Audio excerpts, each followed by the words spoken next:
And welcome back, everyone, to day 3 of Conspiracy Take the Crown spoilers. And we got a new Planeswalker today, folks. We have... come on. What? I don't know why my phone's acting up today, but for some reason it's... whatever the gyroscopic method for turning the thing upside down isn't working right now. So, you have to bear with me with possibly... Well, oh no, I can just enlarge it. Anyway, we have a new Planeswalker. We got a new black-red Goblin Planeswalker. We have, and this is, I believe, a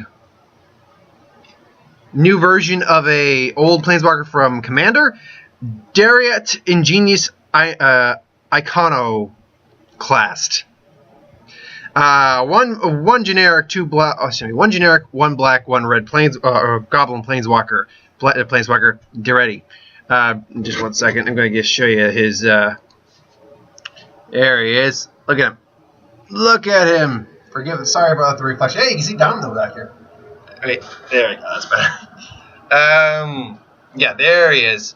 In all his bearded goblinness, his neck beardness. Now again, he's a 1 generic, 1 black, 1 red Planeswalker. 3 loyalties to start with. A +1 ability of putting a 1/1 colorless construct artifact creature token with Defender onto the battlefield.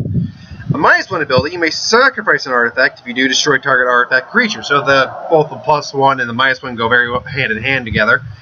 And a ultimate of -6, choose target artifact card in a graveyard or artifact on the battlefield. Put 3 tokens that are a copy of it onto the battlefield. So, overall, how is this Planeswalker stack up? He's a very solid Planeswalker in his own right. The first 2 abilities alone are worth playing.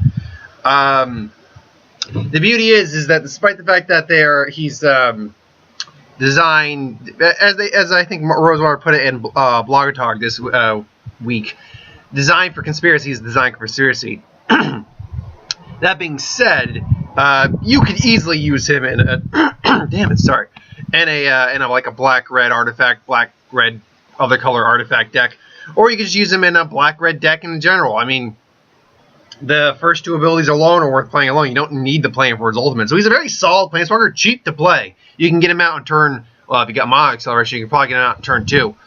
But I guess it all depends on the Mana Acceleration available at hand. Turn 3, no. You can get him out in turn 3, absolutely. At that point, assuming, no one's attacked into you, you'll probably have some blockers. So it can work. I like him.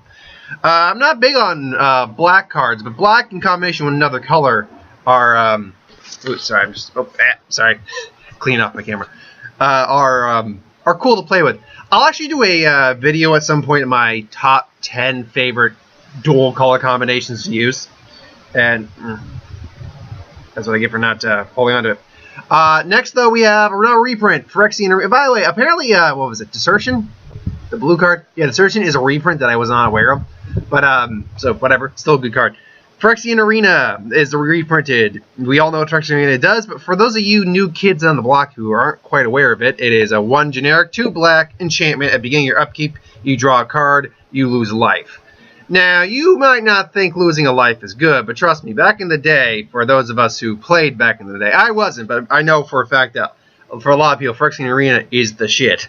And there we go. And the new art, it's going to be a little hard to tell there. Hold on. As you can see, yeah, the player's gonna get it, but there we go.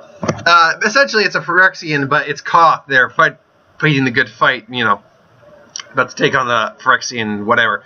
Phyrexian Arena, can't really say much about it. I don't use it. I think I actually do have one, an old version of it, but yeah, I don't see myself ever playing with it really at all. Just not my style of card. Then we have, but it's still solid cards used in tournament play, standard, modern, all that stuff. Well, in the formats, it's not banned, assuming it's not banned. Then we have Confiscate Riches, a mythic rare sorcery, blue, 7 generic mana, or 7 in any color, 2 blue. Council's Dilemma. Starting with you, each player votes for time or money. For each opponent who voted for time, you take an extra turn after this one. For each opponent who voted for money, you gain control of a permanent that opponent controls. And there's the card. It's a little... There we go. That's better. There we go. Yep. This is difficult to judge because it's not saying player, meaning your vote essentially doesn't mean shit.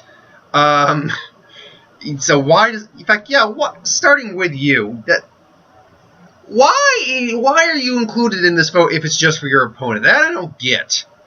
And more than likely, your opponents are always going to choose permanents, or the majority of the time they're going to choose a permanent because, well, actually no. In a multiplayer game, they're almost always going to choose permanent, all of them, because just one extra turn can change a game. If you're given multiple extra turns, that's a problem.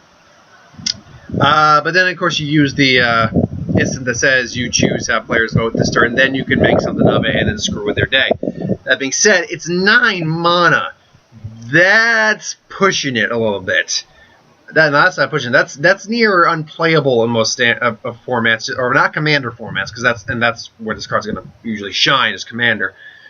But still, that's a hefty amount of mana to put into an effect that you're probably not even going to get the effect you need. Exotic Orchard gets a reprint. Land, add to your mana 1 mana of any color of a land your opponent controls. That could produce, basically, if you're whatever color your opponent can produce from a land they control, add that mana to your mana pool. 1. I have a copy from Plane Chase. Love the card. Great card. Spy Kit, 2 generic. Artifact, equipment. Equipped creature gets +1/+1. Has all names of non-legendary creatures in addition to its name. It literally becomes every creature you've ever played, ever. Don't know how to feel about that. Because when you're looking at the conspiracies that deal with like the hidden agenda, when you actually have to play the card by name, it's not that good because you have to play the card and then equip it to make the card of the name, make it that card. So you're not getting the effect regardless. I mean, there might be some that do work that way, but overall it's not going to work that way. Magic doesn't deal a lot with cards by name. That's a Yu-Gi-Oh thing. Yu-Gi-Oh does a lot of cards that deal with a specific card, things along those lines. I don't know. It's not that great, in my opinion. I mean, you're getting +1 for 2, so I guess you're at least getting a pump-up effect. But I don't know. Keeper Keys. Sorry, Human Rogue Mutant. 3 generic, 2 blue, 4/4. Human Rogue Mutant, as I said, when it enters the battlefield, you become the Monarch. Again, becoming the Monarch means you get an emblem saying you're the Monarch. You get to draw a card at your end step, and if you're dealt combat damage, then the person who dealt the damage becomes the new Monarch. At the beginning of your upkeep, if you control the Monarch, if you are the Monarch, creatures you control can't be blocked this turn. As long as you can stay the Monarch, this thing's going to make everything unblockable. That's a key. That's a winner in my game, including this card. So that the 4/4 unblockable, that's something you want to deal with. So that's a great little card to use. Leovold, Emissary of Trest. Soul Tie colors for black, green, blue. 3/3 Elf Advisor, legendary creature. Each opponent can't draw more than 1 card each turn. Whenever you or a permanent you control becomes the target of a spell or ability opponents control, that an opponent controls, you may draw a card. There he is. He was one of the preview cards today on the Mothership. Yep. It's like, yeah, look at that. And that's a little blurry, unfortunately. Sorry. Adjust yet? No? Not certain why it's not adjusting. Anyway, though, yeah, it's a good card. It prevents extra drawing. Hello, Domino. Domino's on screen. And then, say hi. Yeah. But, yeah, it prevents them drawing more than one. Basically, just keeps them drawing on the draw step. That's good. And you'll get extra cards whenever this or, or any other permanent, or you becomes targeted. If you're going up against a red deck, that's pretty valuable. If you can give this guy some sort of protection like hexproof, because you'll be targeted, he'll be targeted, or other stuff will be targeted, but he'll stay alive, so you'll get the draw. Pretty solid card, I'd say. I'd probably use it if I had a green-blue black deck that would warrant it. Let's see, Sanctum Prelate, another mythic. Last guy was also a mythic. Human Cleric, 1 colorless, 2 white, 1 generic, 2 white, 2/2, enters the battlefield, choose a number. Non-creature spells with converted mana cost equal to the chosen number can't be cast. So, there she is. I'm assuming that's a she. Yeah, it's a she. This card sounds better than I think it actually is. because you have to name a limited margin of cards. Like if you want to deal with like the burn spells, you gotta either name cards of mana cost 1, cards of mana cost 2, 3, 4, etc.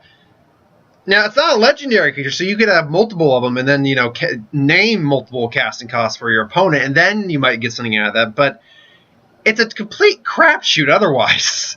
Yeah, unless you actually know what your opponent has and he hasn't already played it, it's kind of not that good. It's not like Iona, which actually chose a color and completely shuts down monocolored decks at that point. Iona, the angel from it's Zendikar. That angel is a beast in control decks. You ever play against that or play with it, you'll know how good that card is. Even against dual color decks, it's still strong because most people will run multicolor cards in dual decks. A lot, especially against like a blue deck. It will shut down all your opponent's blue cards, which are the bounce cards usually. So a lot of fun times. But this card's just... I get why it's mythic. I do understand. The ability to completely stop casting is a mythic level ability. It's just... I don't know. They should have maybe done like an equal to or less than... Granted, at that point, then you could just name like the number 10, and then nothing below 10 could be cast. So I can understand that. But I don't know. They could have done something else with it to make it a little bit more effective, I think. Entourage of Trest. 4 generic, 1 green, 4/4 elf soldiers. You become the monarch when it comes out. As long as you're the monarch, this card can block an additional creature in combat as long as you're the monarch. There they are. Just 3 guys standing there. It's 5 mana for a 4/4 that can block twice, basically. It's okay. It's nothing terrible. It's common for a reason. Uncommon, Serum Visions. Now, I think this might be like a reprint, given how generic it is. Because it's 1 blue, sorcery, draw a card, then scry 2. That's very simplistic, but it's a very powerful simplistic. That's definitely value, because you're getting card draw. You can play it right on turn 1, get an extra card to replace the card you lost. Set up your next 2 hands, basically, if you so choose. You do not put them on the bottom of your graveyard or bottom of your deck. And then, yeah, it's value. It's value all the way. Sorry, my neck's a little stiff for some reason. So if you see me in some of the next videos kind of adjusting myself, making a noise, or just kind of... yeah, my neck hurts right now. I don't know why either. It just kind of started up maybe about an hour ago. Wild Pair is an enchantment. There's no image for this card, so I won't bother showing it to you. 4 generic, 2 green.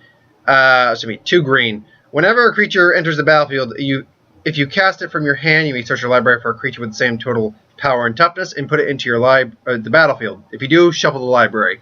Very solid card. If you're running a lot of creatures with the same power and toughness, like bears, you're running a lot of bears. 2/2s.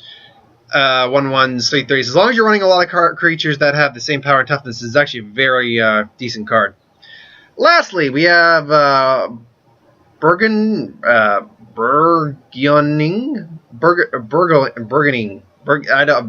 B-U-R-G-E-O-N-I-N-G. Let's see. Burgeoning. Hunsel? Anyway, enchantment, 1 mana. Whenever an opponent plays a land, you may play a land card from your hand on the battlefield.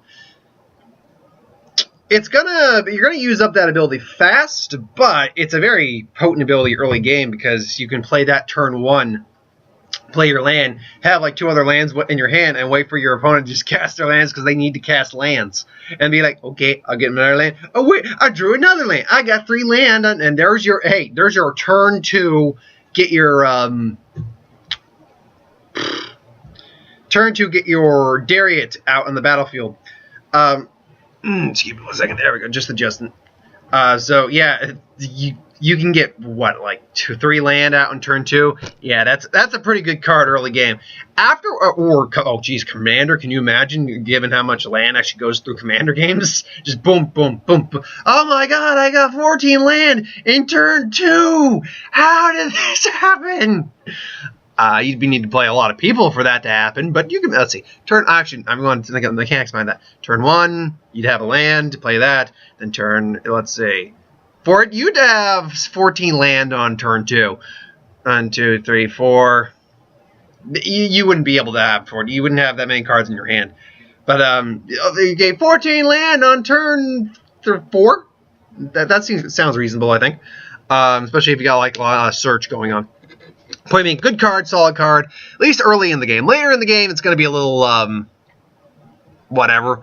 Actually, the way that they can make that more interesting is that if you don't have a land to play after they play their land, that you have to sacrifice the card or pay a life or something like that. They could have made it a more interesting card for that sake, but it's still a decent card.